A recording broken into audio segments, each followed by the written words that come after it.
siksikan at mahaba ang pila.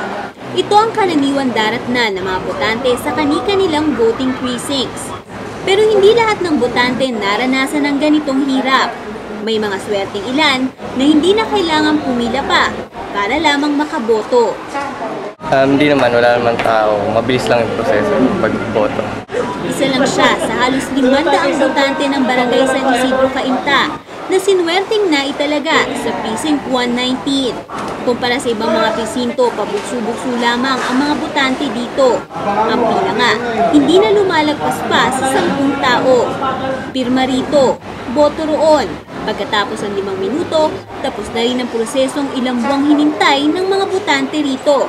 Kahit si Lola, walang kahirap-hirap kahit aminadong medyo high-tech na ang paraan ng pagboto ngayon.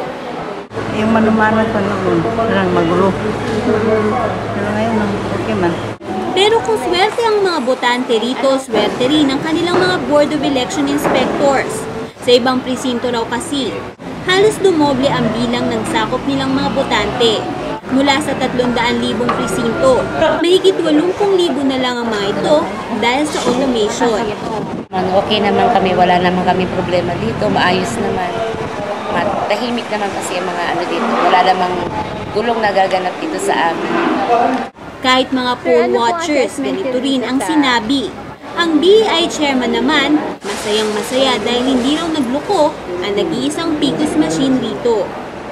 Napakalaki ng difference kasi ngayon parang kung i-compare mo kasi diba yung before medyo yung tao dahil nga sa dami nagtangin din parang napakabagal ng sistema, so which is kaya maraming parang tinatamad mo, pero ngayon siguro dahil yung bago gusto mo experience. Hindi man lahat ganito kaswerte, sa dulo, pantay-pantay pa rin ang lahat dahil bawat isa may isang boto. Baliwala na ang init at pila kung ang kapalit naman ito ay pagkakataong may talaga sa pwesto ang kandidatong pinaniniwalaan nating makakapagdulot ng pagbabago. Para sa Hatol ng Bayan, Autovote 2010, ako si Romag Salud.